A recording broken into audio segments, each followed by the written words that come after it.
Joe Biden is the Vice President of the United States. Mr. Vice President, good morning. Good to see you. Good morning, Matt. How are you? I'm fine, thank you. So the World Health Organization says we're now at a level 5 in terms of the threat. By their definition, that means that a pandemic or epidemic over a wide geographic area is now imminent.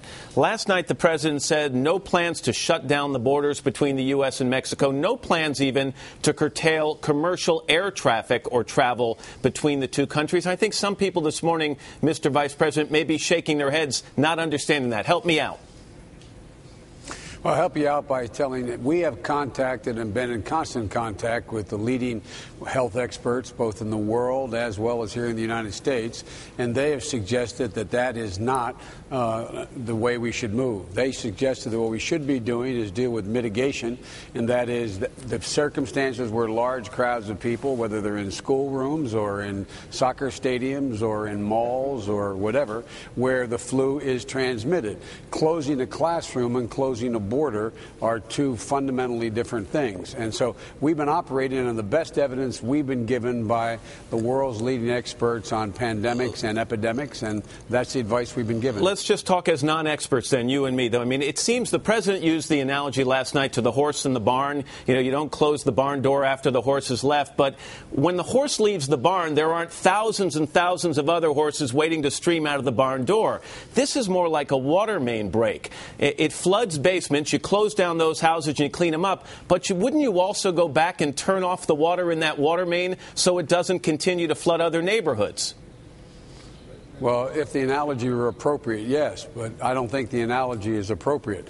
The fact of the matter is that people who are crossing the border, the point being made by the World Health Organization is this is in other countries now. Which borders do we close? Do we close the Canadian border too, then Canada? Do we close flights coming out of countries in Europe where it has been identified now?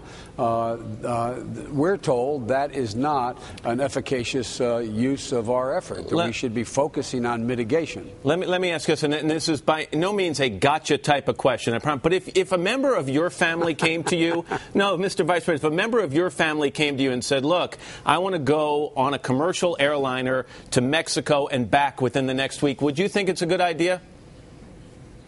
I would tell members of my family, and I have, I wouldn't go anywhere in confined places now. It's not that it's going to Mexico. It's you're in a confined aircraft. When one person sneezes, it goes all the way through the aircraft. That's me.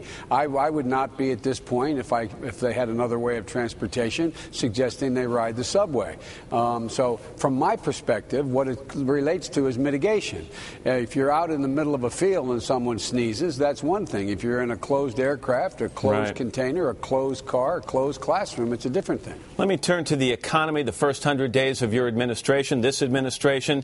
The GDP, according to numbers released yesterday, fell by 6.1% over the last quarter. The economy continues to shed jobs. When you and the president and other members of the administration were out there selling the stimulus package before its passage, one of the things you guys were saying was that you hoped this package could either save or create up to 4 million jobs. I'm just curious, based on some numbers you've been seeing over the last several months, is that still an accurate estimate in your opinion, or might that have to be revamped a little bit?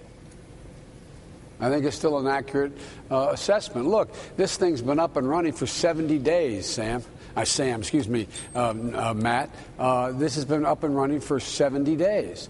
The idea that we would be able to turn around in 70 days the momentum that had been built up for the previous 8 or 10 months was never anything we suggested. We've also pointed out that unemployment will continue to rise before it comes down. We have not hit that point yet, but we have pointed out what almost every major economic expert has. Had we not acted so decisively to try to begin to stimulate the economy, have counter-cyclical measures helping the states, that the unemployment rate would be considerably higher right now, and the growth rate would be slower than it even is now. So this is a process. This is going to take some time. We've never advertised that this would be able to show any real results in the first 70 days. Real quickly, apparently you were one of the major players in helping to convince Senator Arlen Specter to come on over to the Democratic Party, according to reporting, and I think some of your own admission. You talked to him quite a bit about this. What was your major selling point?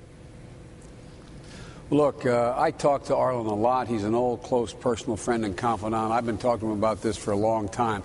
I didn't convince Arlen. Arlen made a clear decision based upon where he's most comfortable. I thought the thing that was most revealing when he announced in front of us yesterday, the president and me, he said, I'm comfortable with this decision. His party left him, the Pennsylvania Democratic Party of Arlen Specter, the party that was much more in line with moderates, is no longer in existence in Pennsylvania, so he came where he's more comfortable. Finally, on a very serious personal note, People magazine came out with its magazine of the 100 most beautiful people in the world, Mr. Vice President. In it is a section on Barack's beauties. And in that section, Michelle Obama, Chief of Staff Rahm Emanuel, Treasury Secretary Tim Geithner, even the Assistant to the President, Reggie Love. And Mr. Vice President, you were not on the list. How disappointed are you? I'm extremely disappointed. Rahm made it and I didn't. I mean, I am really disappointed. Better luck next year, sir. I wish you hadn't told me that. You've ruined my whole day. You've got more pressing issues. Vice President Joe Biden. Mr. Vice President, thanks very much. Thank you very much, Matt.